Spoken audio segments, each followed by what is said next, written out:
तर आज पुन्हा एकदा मी गौतम बुद्धांची अशी कथा तुमच्यासोबत शेअर करणार आहे जी ऐकून तुम्हालाही तुमच्या आयुष्यात खूप सारे बदल करता येतील। तर एकदा नेहमीप्रमाणे भगवान गौतम बुद्ध प्रवचन देत होते आणि हजारो लोक त्यांचं ते प्रवचन नीट लक्ष देऊन ऐकत होते। प्रवचनाच्या शेवटी बुद्ध म्हणाले की जागे व्हा, वेळ हातून जात चालली आहे। भगवान बुद्धांचं प्रवचन संपलं आणि तिथनं लोक आपापल्या घरी जायला निघाले।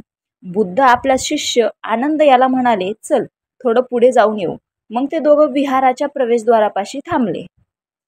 त्या गर्दीतून वाट काढत एक स्त्री बुद्धांसमोर आली आणि म्हणाली, मला तुमचे धन्यवाद द्यायचे आहेत। मी एक नर्तकी आहे। मला या शहरातल्या एका श्रीमंताच्या घरी मैफिलीसाठी जायचं होतं, मात्र तुमच्या प्रवचनात मी इतकी गुंग झाले की मला वेळेचं भानच राहिलं नाही। मात्र ज्या वेळेस तुम्ही म्हणालात की जागे व्हा, वेळ हातून जात चालली आहे, तेव्हा मला माझ्या त्या कार्यक्रमाची आठवण झाली आणि मी भानावर आले।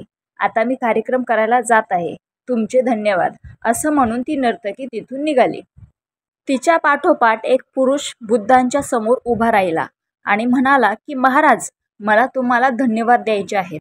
बुद्धांनी मंद हास्य करीत विचारलं की मी असं काय केलं ज्यामुळे तू मला धन्यवाद देत आहेस? तो माणूस म्हणाला, मला तुमच्याशी खोटं बोलायचं नाहीये, मी एक दरोडेखोर आहे। मात्र तुमचं प्रवचन ऐकण्यासाठी मी थांबलो आणि मी त्या प्रवचनात इतका गुंग झालो की मी इथे एका घरावर दरोडा टाकण्यासाठी आलो आहे।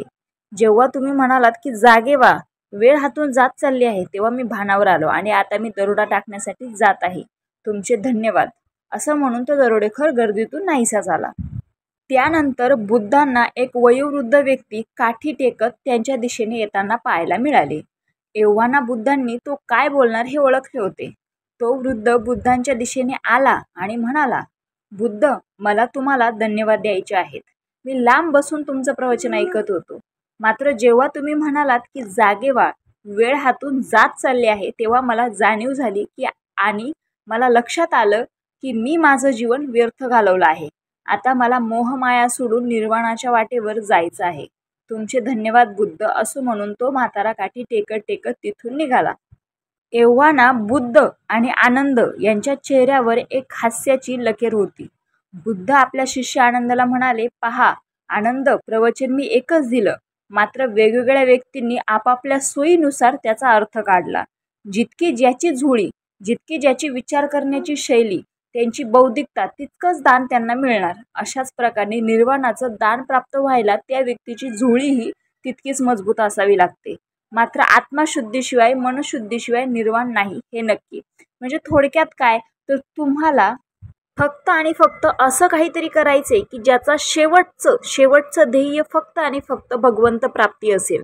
बाकी ह्या जीवनामध्ये जेही काही आहे सगळं, ते सर्व काही नाशिवंत आहे, शिवाय फक्त भगवंताच्या। त्यामुळे ज्याच्या त्याच्या सोयीने ज्याने त्याने अर्थ घेतला, परंतु आपला दृष्टिकोन इतका तेजस्वी आणि ज्ञानी ठेवा की आपल्याला भगवंत प्राप्तीशिवाय काही मागण्याची गरज वाटायला नको। रामकृष्ण हरी। आणि ह्या गोष्टी शेअर करण्याचं काम एकच की येणाऱ्या 23 मे 2024 रोजी जी पौर्णिमा येत आहे ती बुद्ध पौर्णिमा आहे। म्हणजे त्या दिवशी गौतम बुद्धांचे जन्म झाला होता, त्यावर पण मी एक व्हिडिओ टाकलेला आहे। आणि गौतम बुद्ध हे भगवान विष्णूचेच 9वे अवतार आहे आणि 10वा अवतार पांडुरंग भगवंत आहे। परंतु आजच्या जाती धर्माच्या विषयामुळे सर्वच काही भेदभाव निर्माण झालेला आहे। असो।